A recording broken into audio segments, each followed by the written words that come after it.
Okay, so continuing with the ride cymbal in a jazz setting, okay? So we covered our quarter notes. 1 triplet, 2 triplet, 3 triplet, 4 triplet, 1 triplet, 2 triplet, 3 triplet, 4 triplet, right? We covered our quarter notes with our hi-hats on 2 and 4, or our hi-hat on 2 and 4. Okay. Now, what we're going to do is we're going to add, which would be either eighth notes, or I should say eighth note triplets, or you could call it that too. But we're going to add another 2 other notes. Okay, on beats 2 and 4, we're going to add a note on the third note of those triplets. Right. So on beat 2, we're going to add another particular ride note. Right, on the third beat or third note of beat 2 on the triplet, and also on the third note of beat 4. So it'll become 1 triplet, 2 triplet. Oh, I'm sorry. 1 triplet, 2 triplet, 3 triplet, 4 triplet, 1 triplet, 2 triplet, 3 triplet, 4 triplet. Okay? So in triplet music, right, the eighth note is the third note of the triplet. So it'll be 1 triplet.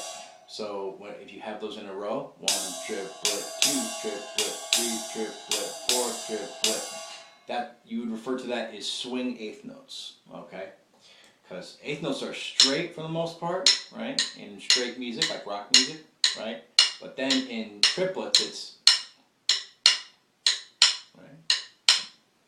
1 triplet, 2. I'll say 1 and 2 and 3 and 4 and 1 and 2 and 3 and 4. And see the difference? One is straight, one is swung. Okay? So, but in triplets, this is the best way to think of it, okay? Especially if you're starting out. You want to in the jazz field, you want to understand triplets, right? So, again, we're going to play a ride cymbal on beat 1, right? Ride cymbal on beat 2, right? And then the end of 2, which would be the third note of the triplet. Third note of the triplet on beat 2. So 1 triplet, 2 triplet, right? And then another note on beat 3, right? So 1 triplet, 2 triplet, 3, right? And then another note on the third, on the third note of the triplet. 1 triplet, 2 triplet, 3 triplet. Okay. Oh, I'm sorry, I messed it up. 1 triplet, 2 triplet, 3 triplet, 4. I'm sorry, I messed that up.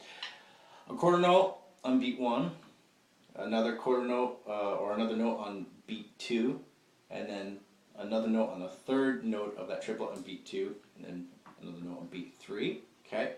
And then a quarter note on beat 4, and then another note on the third subdivision of that triplet. So you have 1 triplet, 2 triplet, 3 triplet, 4 triplet, 1 triplet, 2 triplet, 3 triplet, 4 triplet, 1 triplet, 2 triplet, 3 triplet, 4 triplet, 1 triplet, 2 triplet, 3 triplet, 4 triplet. One of the hardest things to do is to keep jazz simple. I mean, there's so much detail. Explaining it can sometimes go out the window and get technical and all that.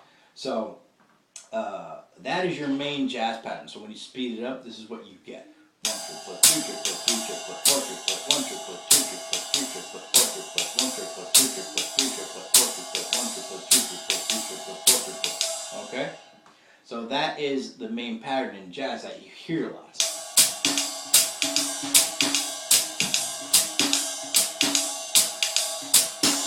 Right? So that's the main ride cymbal pattern that when jazz started, that's what they had, right? So now I'm going to get into the spaces in the quarter notes and all that, and how the ride cymbal pattern evolved over time. So through like the 40s and 50s up to like the early 60s, they were playing that main pattern. Okay?